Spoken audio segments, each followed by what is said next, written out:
Good morning. Good morning. No.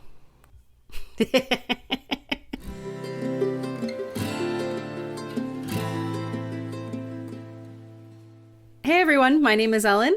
And my name's Alyssa, and welcome to the Modern Singer Podcast. Oh my God. When does this episode even come out? Oh, this episode doesn't come out until legit June 10th. Yeah, we got time. Wow. Look at us. I'm really excited about the topic of this episode, and apparently so is the motorcycle on my street, because they are revving their engines. Revving them. Yeah. I'm super excited about it because it's definitely something that we don't learn in school, but I mean, other people learn it all the time, and I've had to basically teach myself how to do it. But I don't know why I'm being so vague about it. It's like, we're not going to tell you the topic of the episode. It's literally the title. Gatekeeping the topic of this episode. We had to teach ourselves, so do you. Okay, goodbye. But today we're going to talk about networking, what it is, and why it can feel so icky. This is something business majors learn, but it isn't really talked about in our music education system. And we have to meet so many people. We meet castings, yes. We meet directors, we meet conductors, producers, donors, other singers, the orchestra, their families, their significant others, and literally everyone in between, that it just gets so overwhelming on where to start growing your professional network.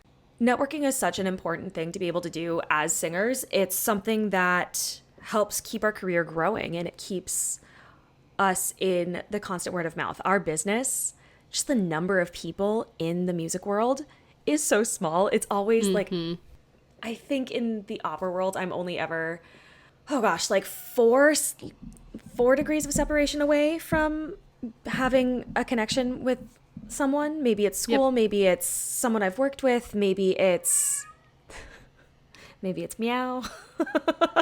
Maybe it's Forte. Maybe they're cat lovers. You never know. Maybe that. But it's so overwhelming. And I feel like this was wrapped up really well by a quote that I found from Audrey Clegg, who is the group talent director of Coca-Cola HBC. Quote, "You don't plant a crop when you're hungry. It's the same with growing a network. You sow carefully chosen seeds in carefully prepared ground, and you tend them as they come up. Whether you're networking online or hybrid, it's a long, slow build. So invest time now in getting your story straight. What are your unique selling points? Where do you want to get to? Who do you need to connect with? And what do they need help with? Answer these questions, and when you open your mouth to talk or write a post, you'll add value. And if you can do that, your network will grow." I love that quote.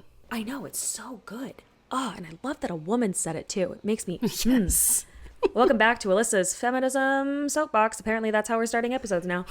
But knowing that networking is just adding value to your life and others. I think thinking about it that way, thinking about it as like sitting down with your friends when someone's going through a bad breakup. Are you going to be the one going text your ex, tell him you love him, and then turn your phone off? Or are you going to be the person going, cool, let's grab dinner and a pizza and feel our feelings? Yeah, a lot of people get gigs too, just by knowing Yes. people. How many people do you know that just got a gig because they know somebody or because they're a good colleague to work with? And that literally starts with networking. And it's annoying, but also it's annoying because we want that to be us. 100%. It's a jealousy thing. And I am right there with you. Yeah, 100%. And that is how many times can you say that in this episode alone? I'm going to turn this into a drinking game. Can I say it 100% 100 times? 100. Can I say 100% 100% of the time? No. Can you say it 5 times fast? 100%, 100%, 100%, 100%, 100%. No, you cannot. 100%. You're half of your consonants disappeared. 100%, 100%. Hey, fake it till you make it, right? I'm just kidding. So when networking, when trying to build your network, your colleague base, right? Here are some of the absolute non-negotiables. You got to be on time and you got to be early when you can. So, a saying in the music business is, if you're on time, you're late. And that's definitely true. You got to at least be on time. And if you're late, you're fired. And you're late, you're fired. Yep, exactly. So, make sure that you're showing up, trying to be there maybe like 10 minutes before, something like that. This really shows somebody that you're reliable and that you actually care, right? You care enough to be there on time, to be ready and alert and ready to go at, downbeat or starting time, or, whatever that may be. And that you care enough about this meeting, this show, this whatever it may be, that really just shows somebody that you're someone to be trusted, that you're reliable. Make sure that you're clear on why you want to build a meaningful connection. Like, what kind of value do you want to add? Why are you reaching out to this person? Why are you connecting with this human? Is it for yourself? Like, you're like, hey, I think that you'll really help me with X, Y, and Z, and I'd like to pay you. So that's giving them value, monetary value. Or is it, hey, I'm reaching out to you because of X, Y, and Z. I think that I can add value to your production, to your life, to your whatever it may be. It can also just be asking for advice. Exactly. Asking for advice also is flattering. People love to be asked their opinions, and just making sure that you're clear on what you want and why you want it. I know that's pretty blunt, but will make the connection easier. It'll be not vague. People will understand. They'll want to connect with you. That's something that's really important. Do your homework. Sometimes there's a specific director or producer that you want to ask certain advice from, right? If you know you want to talk to someone at an event, you should, at minimum, Google them to see what they're about and check in on what they're up to professionally, those types of things. Nobody wants to waste their time. So if you're going to ask for career advice or anything else, prove that you're a worthy candidate for it by showing why it is you're interested, right? Come prepared with what you want to discuss or accomplish, and 3 to 6 relevant questions to help you get there.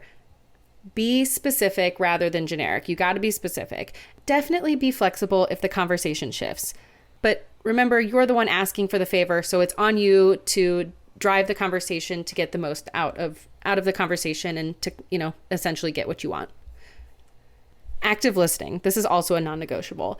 Engage in the conversation you're having and respond as such, right? It's never fun to just be like, I want this. And then they're talking to you and, trying to drive conversation. You're like, okay, great. I got what I needed. On to my next point. Listen to that other person, respond in the conversation that you're having, whether that's in person or on social media, through text, whatever it may be. This helps everybody involved stay present and invested in the relationship you're building. And finally, another non-negotiable is don't just ask for the jobs. It's icky. I know that's kind of a lot of networking. It's icky. Like, you don't go to an opening night event, look at the producer and go, so what else are you producing? Is there a job opening? Is there a role that you're still looking to cast? Like, exactly. Sometimes that's, what the end goal is, right? I mean, that's obviously a lot of the end goal is I want the job, right? But it's icky, and it's not what building networking is for, right? It makes people feel used. They feel it's a little blunt. While that may seem counterintuitive, you need to improve your worth to them and, quite frankly, them to you before you just start talking about job offers and job openings, right? Think of it like an open call season audition. They want to see you for what you're offering before they can fit you into a track that works, right? You're auditioning for them. They're auditioning for you. It's not just like, okay, let's cut to the chase. You gotta, build the relationship, prove your worth, and also see if they're worth it too. So there's tons of ways to make networking fun and feel a little bit more natural, but you have to have somewhere to put it all down. Check out our brand new networking tracker. It's a Google spreadsheet, and it's in our Etsy shop right now. I'm super excited about it.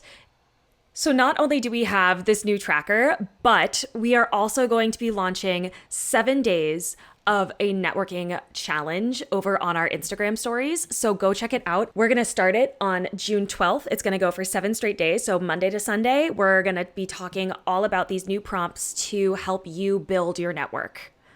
coming into ways to make networking a little bit more natural and more human, honestly. You don't have to pretend to be an extrovert. Be yourself to grow genuine connections. I know I'm a huge extrovert. Ellen's a huge extrovert. Just a little bit. I mean, just slightly.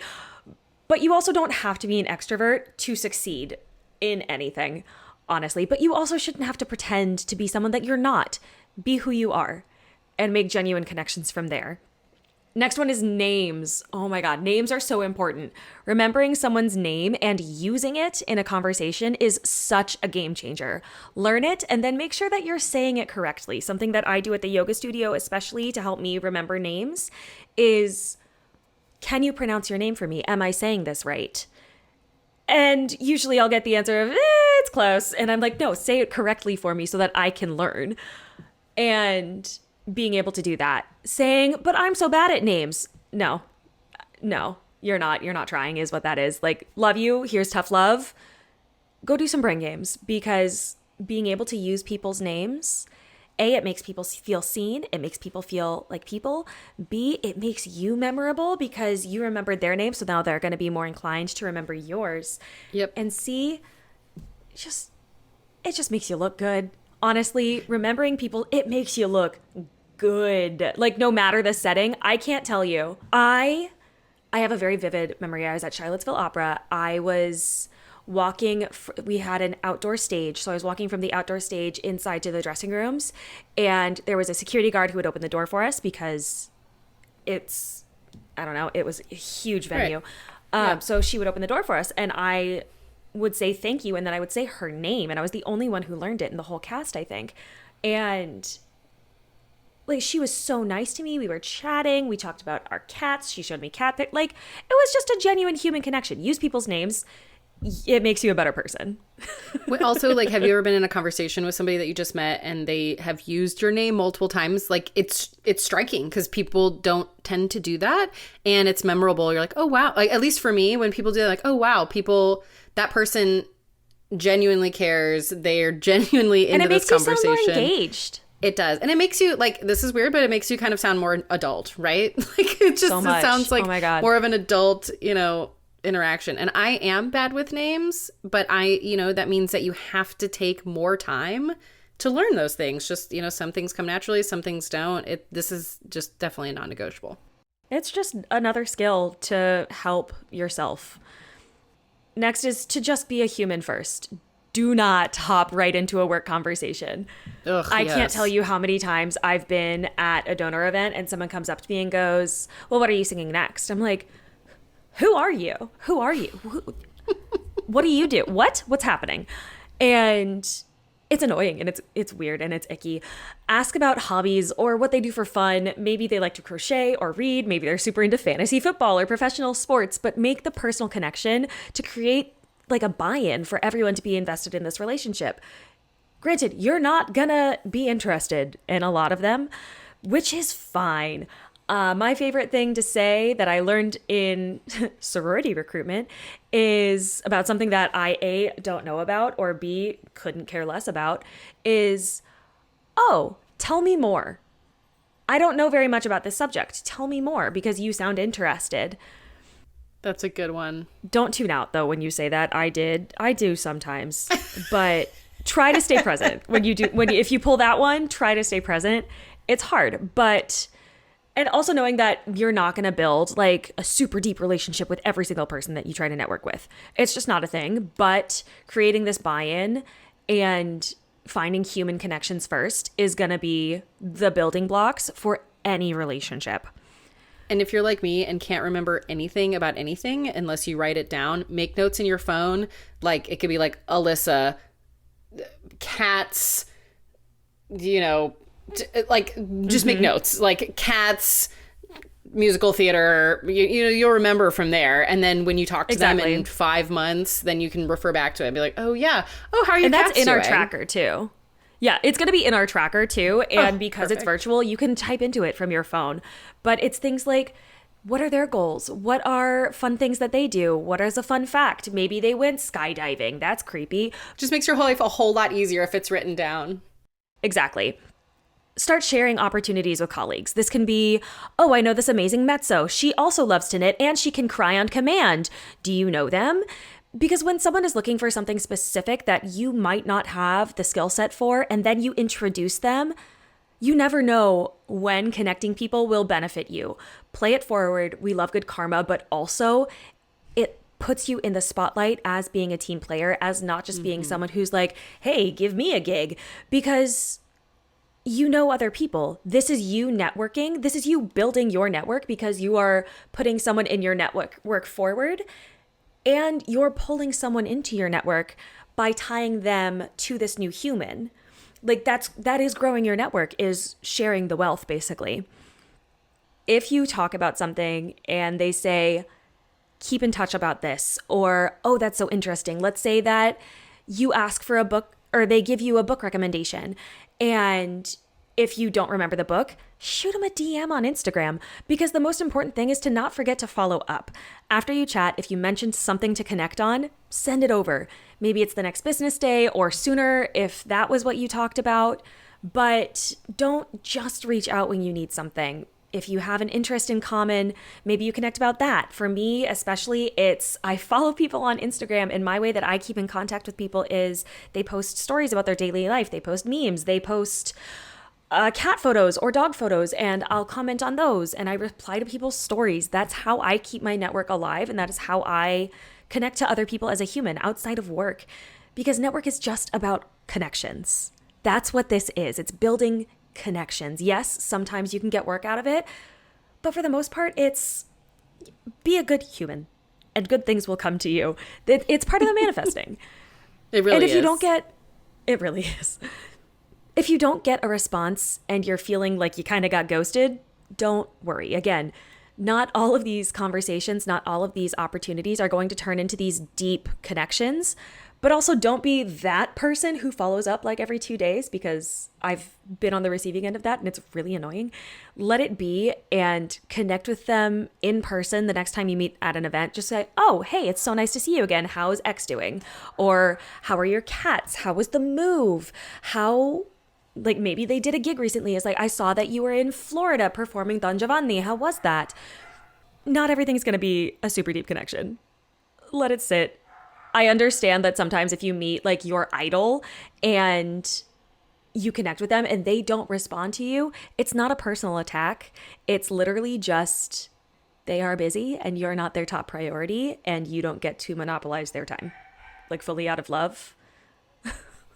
Just be like a nice, good person. And if you feel like you're overpowering or too much or not being reciprocated, like just kind of back off. You don't want to come off as the annoying person. Yeah, exactly. Read the room. Read the room. You just want to come off as like advice. a nice person, right? Not as an annoying person. Exactly. When you do talk to these people, though, 4 things never to forget to grab before you end that networking convo is their specifics. So like their name, their organization, their job title, like just the general specific info about them. A way to contact them. Maybe that's their business card or their Instagram handle. Maybe you shared phone numbers or email. Just how can you get in touch with them in the way they would like to be got in touch with? You know what I mean, though? Like, I do, but it was so funny the way you said it, and I love you everybody so listening much. Followed, though, because like people, like I have a lot of just over the years, I've had Facebook for 400 years. Like I have a lot of Facebook friends. I regularly go through Facebook and delete people, so if I did that to you, it's not personal. I take that very personally. No, but like I have a lot of people. I didn't delete you. You're fine. I have a lot of people on Facebook just because like I've collected them over the years. I don't delete them. I don't really go on Facebook anymore. But so a lot of people contact me through Facebook, right? Through like Facebook Messenger or whatever it is. I never check. If you try to contact me through Facebook Messenger, it'll be like 4 or 5 months until I never check my Facebook. I never check Facebook Messenger, and I hate responding to Facebook Messenger. So yes, you can get a hold of me there, but texting me or Instagramming me or emailing is like a medium, but like are way better ways to get a hold of me. So like finding out how these people would like to be contacted, or like maybe like where they're the most active also, is way more important than just like, oh, I have their Facebook info because we're friends from like 300 years ago off like a singer chat room or something, you know what I mean? So like figuring out how they want to be contacted is very important. Another thing to grab is something to follow up or follow through on. So that's something you need to gather while you're in conversation with this person. Think about like gigs they're in or gigs they're working on or promoting. Maybe it's an event like a birthday or like an opening for a shop that they work at, or maybe it's their fun Etsy shop, or, you know, something that their side gig is a side gig that they're creating. Maybe it's a recommendation for something personal that isn't job related at all. Like, you know, you're talking about books or movies, something that you talked about cats, and you're going on vacation and you need, you know, a way to keep your cat calm. I just really like to talk about cats. And it's gabapentin. Exactly. You know, like, oh, hey, what was that thing that you mentioned that kept your cats calm? You know, that's another way that you can connect. Drugs. What's that thing that you drugged your cats with? Look, I have to drug my cats because Fortissimo likes to poop on TSA. He does. Only and you know TSA. That, I feel like lots of cats like to poop on TSA. So, like, that's a great way to connect with other people.